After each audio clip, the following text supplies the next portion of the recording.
penting presiden itu boleh loh kampanye. Presiden itu boleh loh memihak. Presiden boleh berkampanye dan berpihak pada paslon tertentu dalam Pilpres. Pernyataan tersebut terlontar saat Presiden Joko Widodo menyerahkan pesawat Super Hercules dan helikopter ke Kementerian Pertahanan di Landasan Udara Halim Perdana Kusuma, Jakarta. Peserta Pilpres 2024 pun menanggapi pernyataan Jokowi soal Presiden boleh berkampanye dan memihak tersebut. Seperti Capres nomor urut 1 Anies Baswedan. Anies justru membandingkan pernyataan Jokowi sebelumnya bahwa Presiden akan netral dalam pemilu 2024. Anies juga menyerahkan penilaian ke masyarakat. Masyarakat bisa mencerna dan nanti menakar, menimbang pandangan tersebut. Karena sebelumnya yang kami dengar adalah netral, mengayomi semua, memfasilitasi semua. Sementara Cawapres nomor urut 3, Mahfud MD enggan menanggapi pernyataan Jokowi. Mahfud menjelaskan dirinya tidak mempersoalkan sikap Jokowi. Atas negara gitu. Ya enggak apa-apa. Kalau presiden mengatakan begitu silakan aja. Anda mau ikut atau enggak itu kan terserah. Tapi kalau menurut aturannya seperti apa, Prof? Aturannya, Prof, etikanya gimana secara ketat? Enggak, nanti tanya ke apa namanya Biro Hukum Sekretaris Negara aja. Di sana aja. Enggak, kalau saya enggak keruh tuh, malah sejuk ini ke sini. Begitu juga dengan Cawapres nomor urut 2, Gibran Rakabuming Raka yang enggan mengomentari pernyataan sang ayah. Gibran memilih untuk fokus berkampanye. Soal pernyataan Jokowi bahwa Presiden boleh memilih, Gibran membiarkan masyarakat yang menilai. Yaitu biar masyarakat yang menilai aja ya. Kita fokus di sini dulu. Ya. Undang-Undang Nomor 7 Tahun 2017 tentang Pemilu Presiden dan Wakil Presiden yang masih menjabat memang diperbolehkan ikut serta dalam kampanye pasangan Capres-Cawapres. Dalam pasal 299 Undang-Undang Pemilu menegaskan, ayat 1, Presiden dan Wakil Presiden berhak melaksanakan kampanye. Pada ayat 2 menyatakan bahwa pejabat negara yang merupakan kader parpol diizinkan untuk berkampanye. Ayat 3, pejabat negara non-parpol juga bisa berkampanye selama didaftarkan sebagai anggota tim kampanye ke KPU. Namun pasal 281 Undang-Undang Pemilu memberi sejumlah syarat bagi pejabat negara yang berkampanye, termasuk para menteri dan kepala negara. Selain harus cuti di luar tanggungan negara, mereka juga dilarang menggunakan sejumlah fasilitas negara. Sementara, dalam pasal 282 dan 283 mengatur bahwa para pejabat negara dilarang berpihak selama masa kampanye atau membuat keputusan atau tindakan yang menguntungkan atau merugikan salah satu peserta pemilu selama kampanye.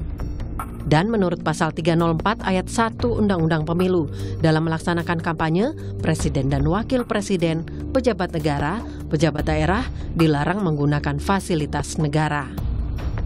Tim Liputan, Kompas TV.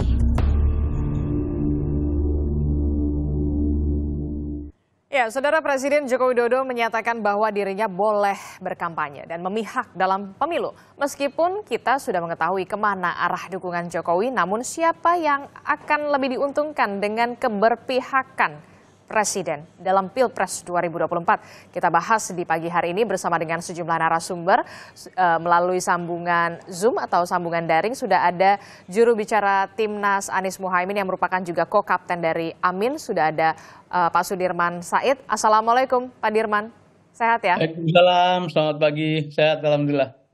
Dan juga ada Wakil TKN Prabowo Gibran, Mas Habibur Rahman. Assalamualaikum, selamat pagi Wakil Ketua TKN.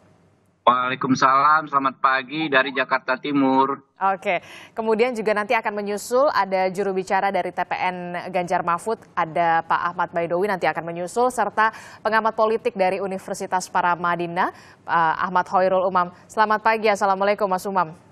Pagi, waalaikumsalam Mbak Adisti, Pak Dirman, Mas Habib.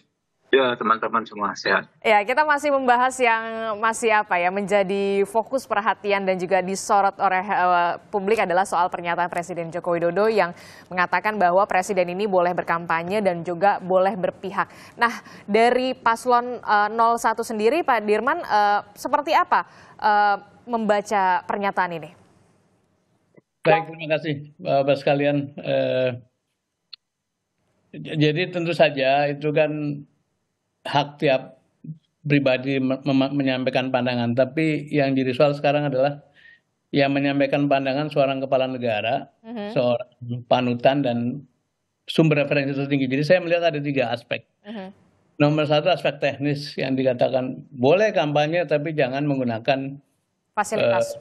fasilitas negara. Tapi pertanyaannya seorang presiden kemanapun apakah bisa tidak melekat dengan fasilitas negara, baik itu penginapan, kendaraan, pengawalan, semuanya lah ya. Jadi sesuatu yang secara teknis agak sulit memisahkan antara tugas seorang kepala negara presiden dengan fasilitas. Saya pernah jadi menteri pun sulit untuk melepaskan diri dari urusan-urusan kenegaraan. Jadi itu satu. Yang kedua begini, ada aspek hukum yang juga kita perlu perhatikan. Betul bahwa undang-undang pemilu karena ada judicial review, kemudian ada pasal yang membolehkan presiden boleh kampanye. Bahkan menteri tidak perlu mundur kalau menjadi calon. Tetapi dalam pelaksanaan itu kan ada satu kepatutan ya. Undang-undang pemilu mengatakan boleh kampanye, tapi undang-undang dasar mengatakan presiden harus memberikan rasa adil, harus bertindak seadil-adilnya, harus memberikan signal kepada seluruh publik bahwa dia mengayomi seluruh masyarakat. Itu yang kedua. Nah, apalagi kalau dilihat di sana undang-undang pemilu, saya kira semuanya paham di sini. Ada asas jujur adil, ya, bebas rahasia, tapi juga seluruhnya mengamanatkan bahwa bila penyelenggara negara itu netral, maka pemilu menjadi berkualitas. Nah, yang terakhir aspek etis gitu. Aspek etis itu begini. Seorang pimpinan tertinggi dimanapun dia berada, apakah seorang bupati, wali kota, menteri, apalagi presiden, memang kalau pakai asas legalitas semata-mata, dia bisa melakukan apa saja karena hukum pun bisa diterobos dan kita sudah punya pengalaman. Ketika seorang wali kota yang belum memenuhi syarat usia ingin dimasukkan sebagai calon, kemudian hukumnya diubah oleh satu struktur yang menjadi perhatian seluruh dunia bahwa ada aspek nepotisme, ada aspek menggunakan keluarga sebagainya. Nah, kalau ini terus-menerus dilakukan, saya khawatir kualitas pemilu kita tidak sebaik yang kita harapkan. Karena itu ada tugas penting dari seorang kepala negara di samping memang menegakkan aturan hukum, yaitu memimpin. Memimpin artinya memberikan teladan, mendidik masyarakat, memberikan contoh terbaik dalam hal perilaku dan pilihan-pilihan sikap. Ini mungkin perlu kita ingatkan kepada Bapak Presiden bahwa tidak semata-mata seorang kepala negara itu bertindak karena boleh tidak boleh secara hukum, tapi juga ada masalah kepatutan. Itu mungkin komentar kami sementara. Terima kasih. Oke, itu tadi penjelasan dari Paslon 01. Saya juga ingin menyapa yang kemudian baru bergabung, ada juru bicara TPN Ganjar Mahfud, Pak Ahmad Baidowi. Assalamualaikum, Mas Owi.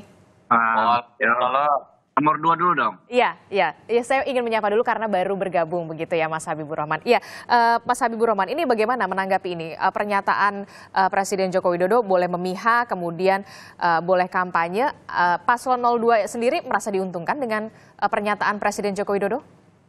Jadi saya komentari dulu pernyataan senior saya Pak Sudirman Said tadi ya.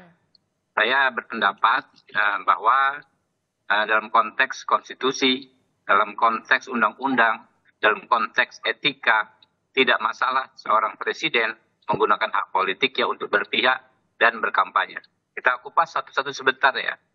Dalam konteks konstitusi, pasal 7 Undang-Undang Dasar kita, bahkan mengizinkan seorang presiden incumbent untuk maju kedua kalinya.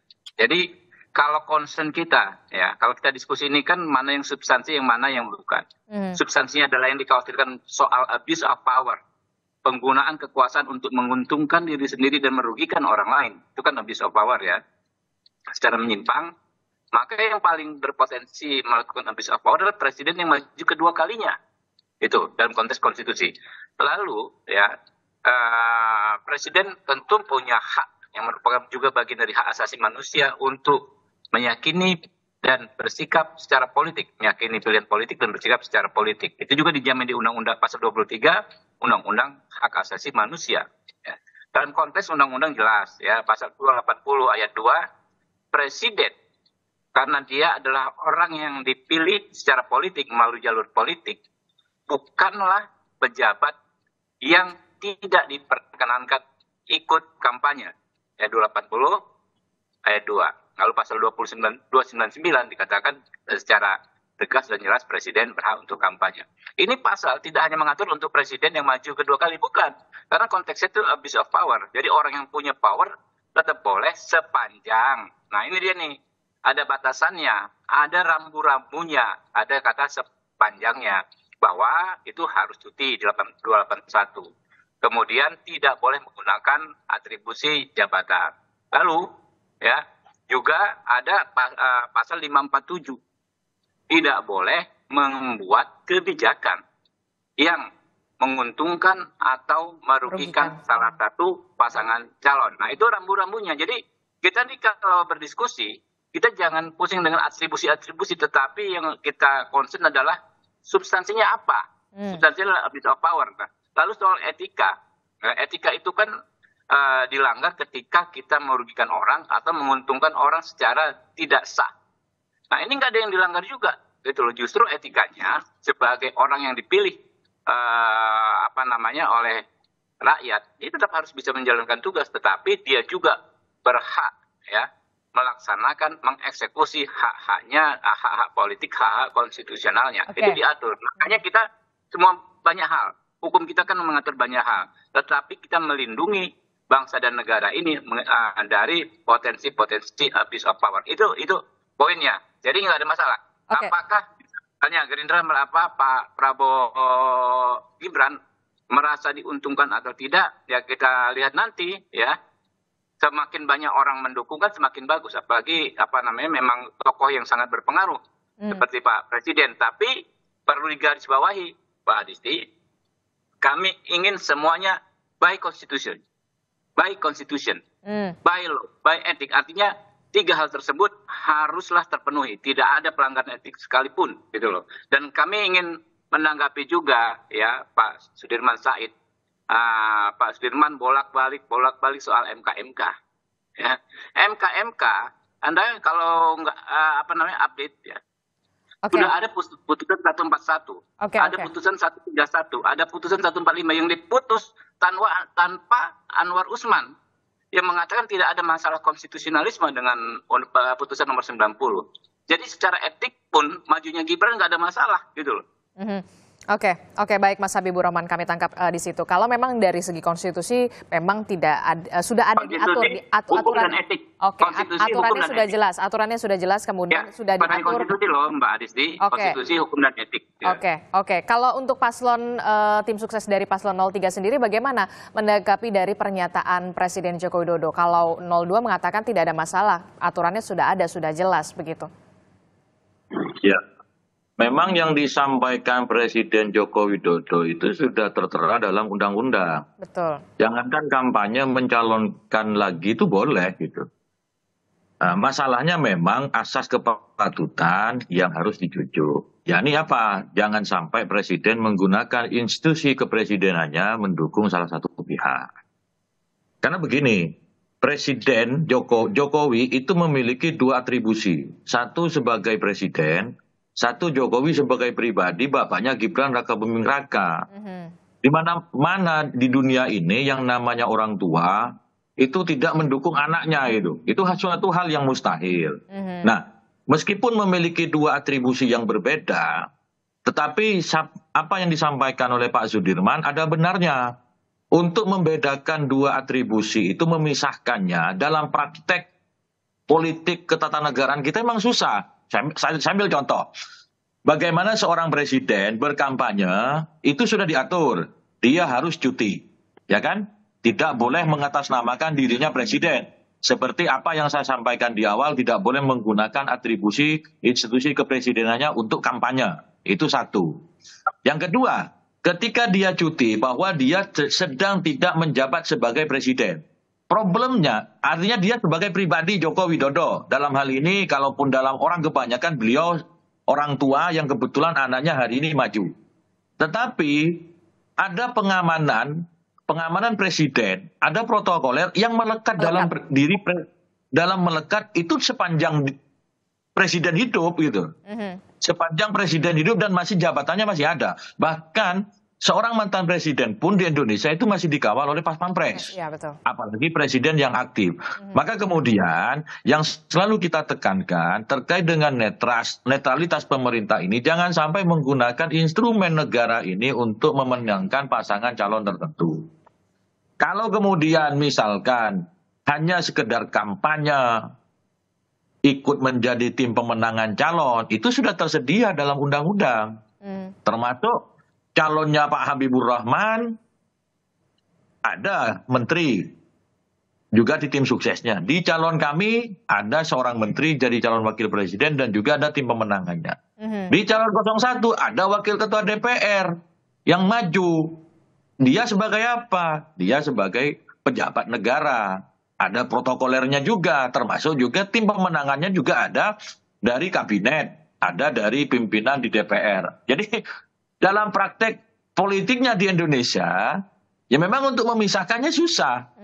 Karena ada sesuatu yang melekat, meskipun dia itu tidak dalam posisi menjalankan tugasnya sebagai pejabat negara gitu. Nah, maka kemudian selalu kami katakan, termasuk di sejumlah media, penyampaian disampaikan oleh presiden itu sesuatu yang normatif, yang sudah diatur dalam undang-undang. Cuman kami selalu mengingatkan jangan sampai ada penyalahgunaan kewenangan. Nah, termasuk juga misalkan hari ini bagaimana bantuan sosial diberikan. Itu haknya masyarakat, disetujui APBN bersama pemerintah dan DPR. Ya itu harus diberikan kepada masyarakat, tetapi bagaimana penyalurannya itu tepat sasaran dan tidak menjadi alat politisasi. Nah, hal-hal seperti itu kan terjadi praktek di lapangan, Mbak. Oke, Mas Owi. Mas Habibur Rahman, bagaimana ini kemudian yang sulit adalah pada praktiknya, begitu memisahkan antara Presiden Joko Widodo sebagai pribadi dan juga sebagai presiden. Sebagai pribadi memang ini sudah jelas faktanya memang anaknya sedang ikut berkontestasi dalam Pilpres 2024. Pemisahan ini sulit sekali kalau menurut Mas Owi dan juga Mas Pak Dirman. Jadi kita berhukum itu ada 3 hal kalau berdasarkan konstitusi ya. Kepastian hukum yang adil dan bermanfaat. Jadi kepastian, keadilan dan kemanfaatan. 3 hal tersebut ya diterapkan secara bersama-sama. Kemanfaatannya kenapa? Misalnya tadi wakil ketua DPR ada protokol, ya, ada patwal, ada Pas Pampres, ya, macam-macam, ya, ada yang dari TNI juga. Ya. Apakah dilepas ketika dia beraktivitas sebagai cawapres, misalnya? Kan enggak juga, gitu loh. Artinya apa? Karena itu ada aspek kemanfaatan. Kemanfaatan buat siapa? Keselamatan pejabat publik. Sebetulnya bukan semata-mata. Halo, Mas Habibur Rahman. Baik, tampaknya kita sayangnya sinyalnya terputus begitu dengan Mas Habibur Rahman. Kita ke Mas Umam dulu. Kalau begitu, Mas Umam menanggapi dengan tanggapan dari 01, 02 dan juga 03. Apa yang kemudian bisa dibaca dari pernyataan Joko Widodo ini yang mengatakan boleh kampanye, boleh berpihak, kemudian ditanggapi oleh masing-masing paslon ini? Iya, saya mencermati betul apa yang menjadi concern dari teman-teman di kubu 01 dan juga 03 dan juga sejumlah poin klarifikasi yang disampaikan oleh Mas Habib dari kubu 02. Memang secara legal formal statement dari presiden itu tidak menjadi persoalan karena memang itu sesuatu yang sifatnya tadi dalam bahasa Mas Awi normatif. Tetapi memang dalam praktiknya ada beberapa hal yang kemudian perlu diantisipasi. Karena bagaimanapun juga kalau misal hal-hal yang sifatnya dasar itu diatur misalnya di pasal 304 Undang-Undang Nomor 7 Tahun 2017 tentang pemilu, yang mana ketika kemudian presiden termasuk wakil presiden memberikan dukungan, bahkan ikut berkampanye, yang boleh melekat kepada diri mereka hanya 3 hal. Pertama, fasilitas keamanan, kemudian fasilitas kesehatan, dan yang ketiga adalah fasilitas protokoler. Adapun kemudian detail-detail yang lain di pasal 280, 281, 282, dan juga 83, semua menegaskan secara clear, selain 3 wilayah itu, 3 hal itu, maka presiden harus mampu meletakkan satu basis konteks netralitas dan independensi kekuasaan negara. Tidak boleh terjadi mobilisasi kekuasaan negara. Nah, problemnya adalah memang tidak mudah untuk memisahkan antara domain privat dan domain publik. Dan problemnya di dalam konteks kepemiluan, termasuk dalam konteks regulasi umum secara general, di Indonesia itu tidak ada aturan khusus yang mengatur, meregulasi tentang COI, conflict of interest, benturan kepentingan. Sehingga kemudian di dalam konteks politik misalnya, akhirnya kemudian potensi penyalahgunaan kekuasaan, abuse of power, itu terjadi di dalam ruang-ruang gelap kekuasaan. Dia seolah tidak terjadi, tapi di lapangan bisa dirasakan. Nah, itulah yang kemudian menjadi concern dari kubu 02, kubu 01 dan juga 03, yang kemudian patut untuk dicermati, patut juga relevan untuk dipahami. Nah, oleh karena itu di konteks ini, kalau misal tadi Bang Habib menyampaikan tentang konteks konstitusi, hukum, dan etika, memang konteks etika itu yang kemudian menjadi jangkar utamanya. Karena bagaimanapun juga ketika presiden mampu berkomitmen secara clear menunjukkan netralitasnya dalam konteks kontestasi ini, maka kemudian yang dijamin bukan hanya sekedar demokrasi yang bisa adil, tetapi juga marwah kekuasaan itu sendiri. Nah, oleh karena itu, ini yang kemudian kita tidak ingin kemudian terjadi sebuah proses politik dan juga demokrasi yang justru termanipulasi, manipulated democracy. Dan oleh karena itu, komitmen presiden betul-betul diharapkan. Barangkali Pak Jokowi ada baiknya misalnya belajar dari fase-fase akhir dulu pemerintahan Pak SBY misalnya, yang justru memilih untuk bersikap netral, justru memilih untuk mengambil atau meletakkan pada porsi netralitas kekuasaan.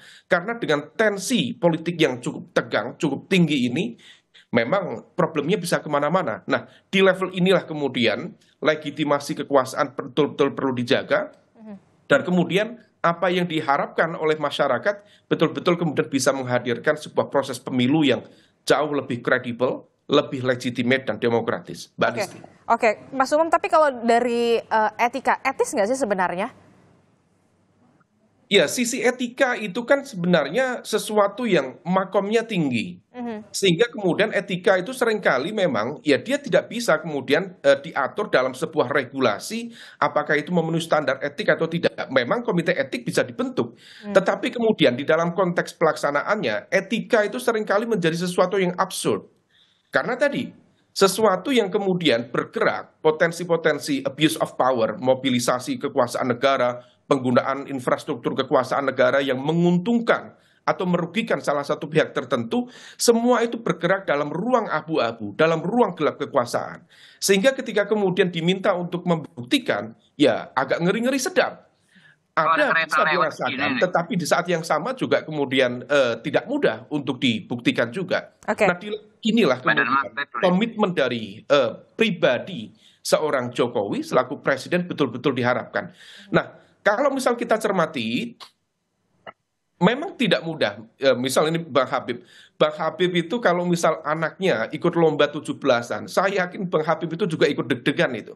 Itu cuma lomba 17-an saja, Pak. Apalagi ini adalah sebuah kontestasi tertinggi dalam kasta kontestasi politik dan demokrasi di Indonesia, level pilpres.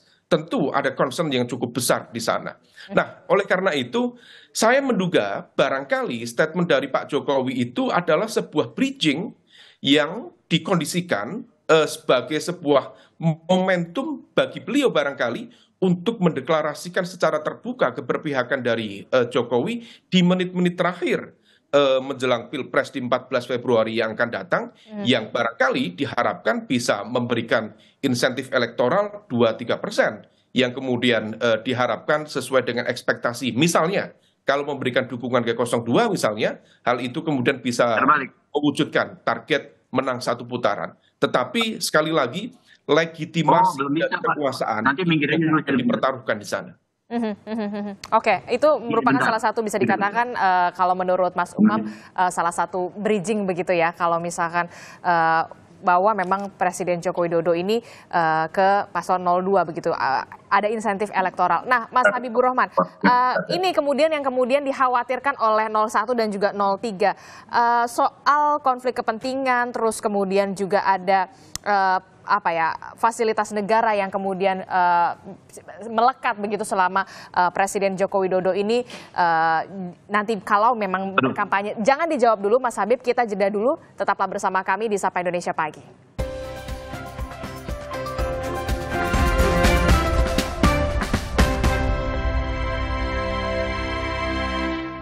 Terima kasih Anda masih bersama kami di Sapa Indonesia Pagi. Saudara, kita masih membahas soal pernyataan Presiden Joko Widodo yang menyebut bahwa Presiden boleh berkampanye dan juga boleh berpihak. Dan ini kemudian dibahas di pagi hari ini bersama Pak Sudirman Said dari Paslon 01, kemudian juga ada Mas Habibur Rahman dari tim sukses Paslon 02 dan juga Mas Owi dari tim sukses dari Paslon 03 dan juga ada Mas Umam. Sebelum sampai kita lanjutkan lagi, ini ada pernyataan Presiden. Kita mereview kembali. Presiden memang sebenarnya pernah meminta kepala daerah untuk tidak memihak dan mendukung kesuksesan pemilu serentak 2024. Dan hal ini disampaikan Presiden saat memberikan arahan ke kepala daerah pada 30 Oktober 2023. Kita simak bersama. Berikan dukungan pada tugas-tugas KPUD dan Bawaslu, tapi tidak mengintervensi apapun, membantu. Anggaran segera disegerakan. Dan juga saya minta jangan sampai memihak. Itu dilihat loh, hati-hati. Bapak Ibu dilihat. Mudah sekali kelihatan Bapak Ibu memihak atau enggak. Krik, udah. Dan juga pastikan ASN itu netral. Ya, itu tadi pernyataan Presiden Joko Widodo 30 Oktober 2023, Mas Habib. Dan Januari 2024 saya menilai agak kontradiktif begitu. Jawaban Anda, Mas Habib? Mas Habib? Enggak. Mbak Adisti, kita cermat membaca. Halo? Ya, halo? silakan. Ya. Halo, bisa dengar nggak? Bisa. Halo? Bisa, Mas Habib. Halo, dengar nggak ya? Ya, jelas, clear. Ya, Mbak Adisti, kita harus cermat membaca undang-undang dan mendengar apa yang disampaikan Pak Jokowi tadi. Yang disampaikan itu adalah PJ, Kepala Daerah, yang adalah ASN. Ya, lalu ASN sendiri disebut. Memang kalau PJ Kepala Daerah, berdasarkan pasal 280 ayat 2, itu termasuk orang yang tidak boleh berkampanye. Ada Gubernur BI, ada TNI, ada Polri, ada ASN, ya. Itu nggak boleh memang. Tetapi kan kita harus paham, Presiden, Gubernur, Bupati, Wali Kota itu adalah jabatan yang diperoleh melalui proses politik. Mereka ini orang yang dipilih melalui proses politik, bukan ASN. Sehingga tidak termasuk dalam pejabat yang dilarang mengikuti kampanye, bersikap netral. Jadi tidak ada yang kontradiktif. Justru sudah sangat benar apa yang disampaikan Pak Presiden. Tapi kan pada saat itu beliau, begitu Pak Presiden ini mengatakan atau menyatakan ini di depan kepala daerah. Seorang kepala daerah. Iya, makanya itu PJ. Kan saya tahu banget soal itu. Karena kan ada kasus PJ Bupati Sorong. Ya, macam-macam lah ya. PJ Bupati, ya kan, yang dalam kapasitasnya sebagai penjabat kepala daerah disebut bersikap berpihak. Nah, jadi Anda sebut beda-beda soal begitu? Jadi tentu bukan Anda sebut undang-undang, Mbak Adisti. Anda baca pasal 280 tadi yang saya bilang gitu loh. Jadi bukan Habibur Rahman nih yang berbicara undang-undang gitu loh. Pak Dirman, Anda sepaham atau sepandangan soal ini? Ya, saya berpikirnya sudah lebih dari soal kontestasi ya, Mbak Adisti ya. Karena sekali lagi ada tugas-tugas kepemimpinan seorang kepala negara yang kita mencintai Pak Joko Widodo, yang sangat berharap statement beliau, tindakan beliau, pilihan-pilihan sikap beliau itu betul-betul beyond kontestasi gitu, beyond elektoral. Tahun 2021 terbit satu TAP MPR, judulnya Pokok-pokok Etika Kehidupan Bernegara, Berbangsa ya. Di sana diatur aspek sosial budaya, etika politik pemerintahan, etika bisnis, sampai pada etika keilmuan. Di sana mengatur dengan jelas bahwa ada kewajiban dari para penyelenggara negara untuk terus-menerus menjaga etik itu. Dan tadi kalau yang dikatakan sahabat saya Pak Habibur Rahman, bila ASN saja tidak boleh berpihak, diminta netral, polisi diminta netral, apalagi kepalanya gitu ya. Jadi ini ada satu logika yang perlu diluruskan, bahwa tergantung kita mau masuk pada soal-soal legal saja atau masuk mengangkat permainan ini menjadi lebih baik secara kualitas.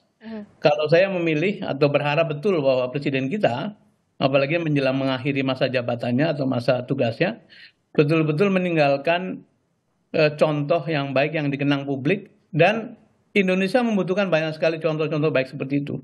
Saya pernah melihat satu foto tahun 1945, di situ berderet tuh Bung Karno, Bung Hatta, kemudian ada Pak Sudirman Panglima, ada Natsir dan sebagainya, Agus Salim. Saya membayangkan satu suasana di mana beliau-beliau adalah politisi betul, walaupun waktu itu belum ada pemilu ya.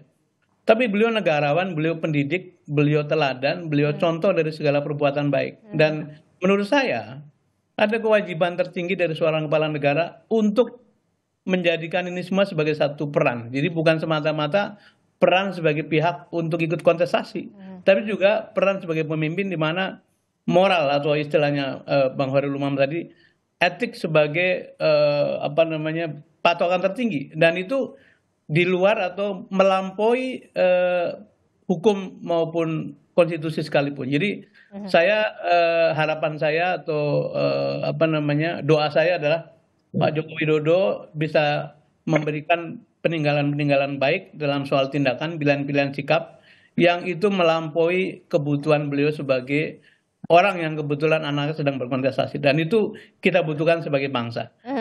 Mungkin. Oke, Mas Owi. Ya, kita berharap sebenarnya konsistensi atau keistiqomahan dalam menerapkan terkait dengan penegakan aturan ataupun keinginan. Bagaimana misalkan kekuasaan itu berhadapan dalam kondisi kontestasi seperti pemilu. Taruhlah tadi analoginya bahwa penjabat kepala daerah itu selalu diperintahkan oleh Pak Jokowi, karena kebetulan penjabat kepala daerah itu adalah ASN.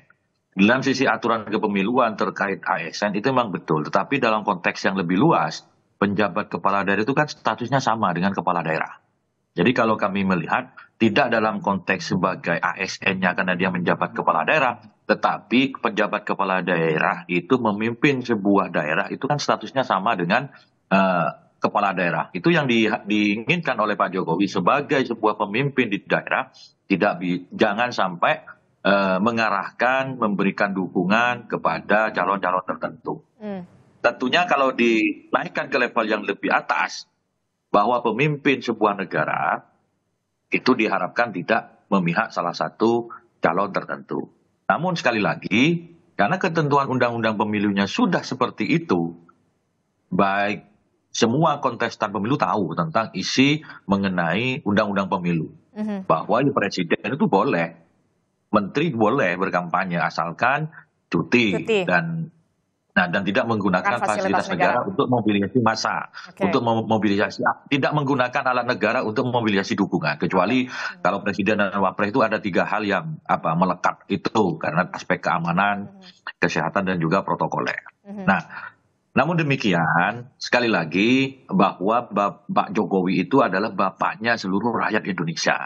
Maka memposisikan beliau sebagai bapaknya seluruh rakyat Indonesia dari segenap golongan itu menjadi hal yang utama. Ini sesuatu keteladanan, sesuatu panutan itu yang memang tidak diatur di norma manapun. Kalau normatifnya ada sudah, kita sudah sepakat tidak sedang berdebat apakah yang disampaikan presiden itu salah atau tidak. Iya, karena Semua sudah yang ada disampaikan aturannya. presiden itu normatif gitu.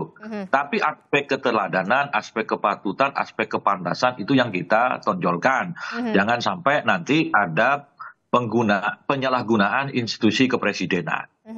Nah, itu saya kira. Oke, ya itu yang kemudian. Kalau sedikit boleh tanggapi, belum saya ini. Ya, Mas Habib, itu yang kemudian dikhawatirkan pasangan 01 dan juga 03 Ya. ada yang dikhawatirkan ada penyalahgunaan soal kewenangan begitu ya, untuk memobilisasi dukungan, Mas Habib. Ya makanya pertama ya tadi disampaikan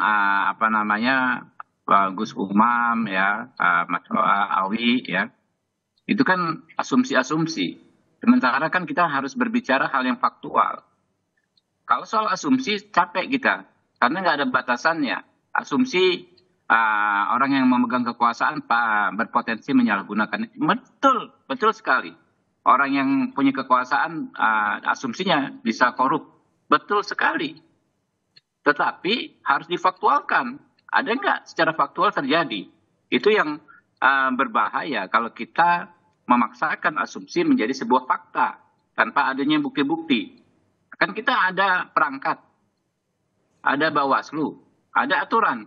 Dan jangan juga ini kita salah kaprah mempertentangkan regulasi dengan etika. Nggak boleh. Regulasi itu kita bikin, ya kita sama-sama pernah di DPR ya, sama-sama di DPR teman-teman semua. Itu berbagai aspek ada dalam regulasi itu. Kita perdebatkan berbulan-bulan. Ada aspek sosiologis, kultural, etika, semuanya ada di situ. Kesepakatan yang finalnya ya di regulasi, gitu loh. Jadi nggak bisa dipertentangkan regulasi dengan etika versi kita, versi kepentingannya kita, versi keperluannya kita. Oke. Kan kita bicara etika, ya teman-teman bicara etika, saya bicara etika kan bisa absurd, bisa macam-macam. Etika menurut Pak Sudirman ya menurut kepentingannya beliau. Etika menurut Mas Awi menurut kepentingannya beliau, etika menurut saya menurut kepentingan saya. Di mana kita ketemu? Ya di regulasi. Jadi kalau ada penyimpangan kekhawatiran Mbak Adisti tadi kan dibilang kan, ya itu kan asumsi. Kalau terjadi, misalnya nih ada pemanfaatan pekerja PKH yang di Kemensos ya, program keluarga harapan. Ya, diminta untuk misalnya berpihak pada salah satu paslon. Dijadikan saja buktinya, dilaporkan ke Bawaslu. Kan simpel gitu loh. Jadi jangan kita remehkan regulasi, jangan kita remehkan hukum, jangan kita remehkan undang-undang. Itu semua bentuk kesepakatan kita yang kita bikin bersama-sama untuk kita taati dan untuk kita laksanakan gitu loh. Dan apalagi jangan juga kita paksakan dengan etika versinya kita. Nggak akan ketemu. Yang ada nanti jadi anarki. Saya punya etika saya, Pak Sudirman punya etika versi beliau, ya kan? Teman-teman punya versi masing-masing. Jadi anarki kita kalau kayak begitu. Oke. Mungkin itu ya. Saya mohon izin teman-teman. Oke, siap. Terima kasih sudah bergabung bersama di Sapa Indonesia Pagi, Mas Habibur Rahman dari pasangan paslon 02. Nah, kita kembali lagi melanjutkan diskusi kita untuk Mas Umam. Mas Umam, nah ini kan tadi sudah diperdebatkan bagaimana kemudian, oke lah kita sudah clear kalau soal ini normatif, aturan sudah ada, sudah jelas. Namun kemudian etikanya ini yang kemudian dikhawatirkan oleh paslon 01 dan juga 03, penyalahgunaan kewenangan dan segala macamnya. Nah, apakah ini juga akan mengubah peta persaingan, terutama di wilayah konstituen? Ya, kalau peta persaingan hampir besar kemungkinan akan berdampak. Karena bagaimanapun juga dengan target satu putaran menang di kubu 02, kalau misal kemudian Presiden menunjukkan, mendeklarasikan secara terbuka dukungannya kepada 02, maka kemudian akan terjadi mobilisasi kekuatan yang cukup besar, baik di atas permukaan maupun di bawah permukaan. Nah, oleh karena itu, kalau misal kemudian hal ini betul-betul dilakukan, bahkan kalau menurut informasi spekulatif, statement dari Presiden Jokowi ini adalah sebuah bridging yang kemudian akan di-follow up dengan deklarasi secara terbuka untuk memberikan dukungan kepada 02. Nah, kalau misal kemudian hal itu dilakukan pada detik-detik terakhir menjelang pencoblosan di 14 Februari, let's say, misalnya, kalau misal nanti di tanggal 10 Februari, kubu 02 melakukan gelar kekuatan sebagai kampanye akbar terakhir menutup masa kampanye 2024 ini, maka hal itu kemudian yang tampaknya diharapkan akan menghadirkan insentif elektoral Berapa di persen? menit-menit terakhir. Nah, Di oleh menit-menit karena terakhir itu. ya, dan di saat yang sama ada impact politik yang lainnya, karena bagaimanapun juga dengan Jokowi mendeklarasikan terbuka dukungannya kepada 02, maka di saat yang sama itu adalah deklarasi sebagai sebuah bentuk pembangkangan terbuka terhadap ADART PDIP, di mana Jokowi saat ini masih diakui sebagai salah satu kader dan juga petugas partai di PDIP.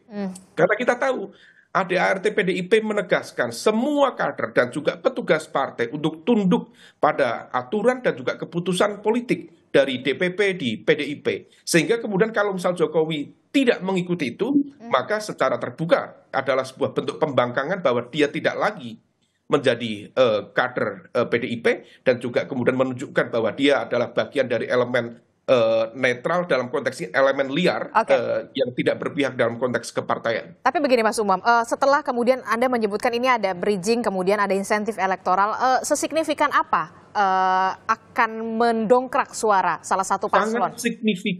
Sangat signifikan di dalam konteks bahwa kalau sampai Presiden kemudian mendeklarasikan dukungannya, maka ini adalah sebuah pertaruhan legitimasi politik personal seorang Jokowi yang kemudian akan dia pertaruhkan mati-matian.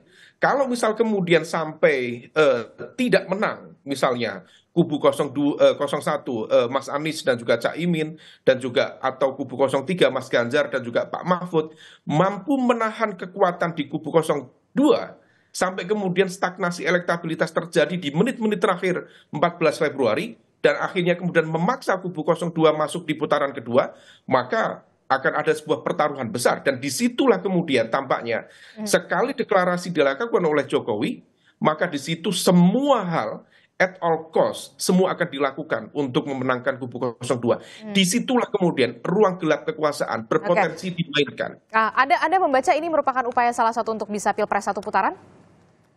Besar kemungkinan iya. Karena bagaimanapun juga dalam proses 1 bulan terakhir ini, kita mencermati ada semacam stagnasi elektabilitas yang tampaknya membuat gusar dari lingkaran 02, termasuk di lingkaran Pak Jokowi sendiri. Maka kemudian muncul sejumlah ide, muncul sejumlah spekulasi, dibutuhkan pukulan terakhir, dan bentuk pukulan terakhir itu adalah deklarasi presiden. Dengan deklarasi presiden, maka kemudian diharapkan ada margin yang barangkali selama ini mengalami stagnasi karena basis pemilih loyal Jokowi yang berada di PDIP relatif sudah bersih, sudah habis. Maka sudah mentok begitu ya menurut Anda, Mas Umam? Fase akhir itu. Oke.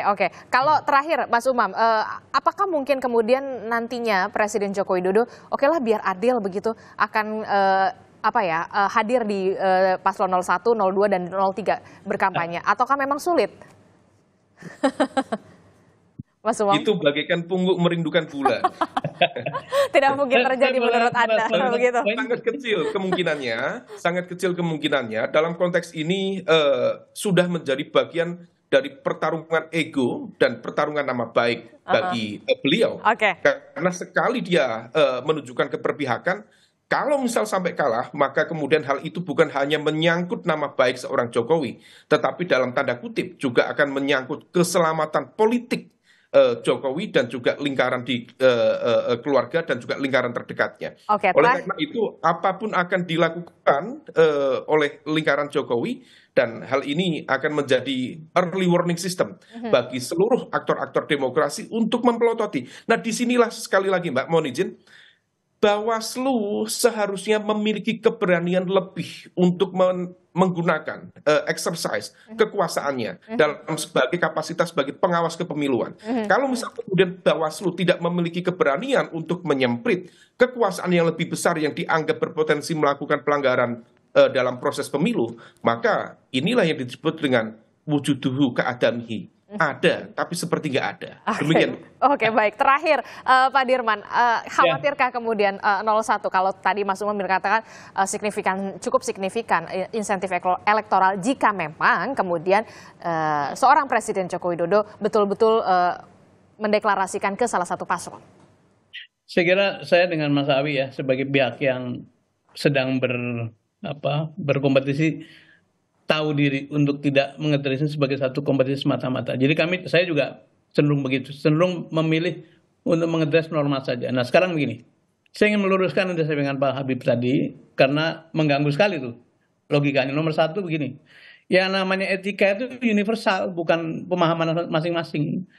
Etika itu patut tidak patut, dan ukurannya gampang sekali. Itu yang satu. Yang kedua gini, tidak benar kita mempertentangkan hukum dengan etika, karena hukum itu dibangun di dalam bimbingan etika. Jadi etika harus ditaruh paling tinggi. Itu harus diluruskan begitu. Kemudian tadi dikatakan ada asumsi. Bukan lagi asumsi Mbak Desi, bukan lagi asumsi para penonton sekalian. Sudah terjadi. Undang-undang diterobos untuk memasukkan anaknya yang memenuhi syarat. Itu menggunakan kewenangan. Bukan lagi asumsi bahwa itu kejadian. Para menteri membagikan bansos sambil mengatakan, sampaikan terima kasih pada Pak Jokowi. Ini bukan lagi asumsi. Ini tindakan-tindakan sudah menunjukkan bahwa ada kecenderungan menyalahgunakan kekuasaan. Dan kami sekali lagi bukan sebagai kontestan, sebagai bagian dari kontestan, bukan, tapi sebagai warga negara, sebagai orang yang terdidik, ingin mengingatkan Presiden bahwa ada tugas kepemimpinan, bukan hanya tugas kontestasi. Tugas kepemimpinan adalah memberikan keteladanan, membimbing rakyat, memilih tindakan-tindakan yang menjadi contoh, terus-menerus supaya bisa dikenang oleh publik dalam waktu yang lama gitu. Jadi kami ada peninggalan legasinya begitu yang kemudian kita kembalikan pada supaya legasinya Pak Jokowi ini legasi yang baik, dan kita punya daftar pemimpin yang bisa kita ambil contohnya dalam kehidupan ke depan. Mungkin itu tanggapan saya. Oke, Mas Owi, terakhir. Ya, ini apa yang sayang Om Habib itu sudah live ya, live dari Qatar. Itu sebenarnya statement yang berbahaya ketika mengkotak-kotakkan standar etik. Namanya etika itu dari Sabang sampai Merauke terkait etika kekuasaan itu sama gitu. Tetapi kalau kemudian dikotak-kotakan versi A, versi B sesuai kepentingannya, itu sangat berbahaya sekali. Terus yang berikutnya adalah bagaimana terkait dengan pengkondisian alat kekuasaan. Nah ini yang selalu kita tekankan. Contoh satu hal saja, terkait bantuan sosial. Coba Anda perhatikan hari ini, menjelang pemilu, bansos itu langsung diberikan oleh Presiden. Padahal ada Kementerian Sosial, leading sektornya. Ada Menteri Sosialnya yang dulu ikut merancang mengajukan anggaran ke DPR untuk dibahas dalam forum rapat badan anggaran bersama pemerintah dan DPR. Tetapi menjelang 2 bulan ini terkait dengan pemberian bantuan sosial, informasinya yang namanya Menteri Sosial Risma itu tidak terlalu terlibat. Nah, ini ada apa? Tentu publik akan bertanya-tanya. Ini sekali lagi bukan tentang perspektif kami, perspektif Pak Dirman, Mas Umam, dan yang lain-lain. Ini kenyataan. Belum lagi misalkan bagaimana mengumpulkan para kepala desa.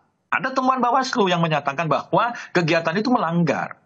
Nah, hal-hal seperti itu yang sebenarnya yang selalu kita ingatkan, selalu kita himbau bahwa selain persoalan norma hukum, ada asas kepantasan, ada asas kepatutan, ada asas etika yang perlu diperhatikan oleh Presiden Jokowi yang kebetulan hari ini beliau sebagai kepala negara dan sebagai seorang ayah yang anaknya maju dalam kontestasi Pilpres.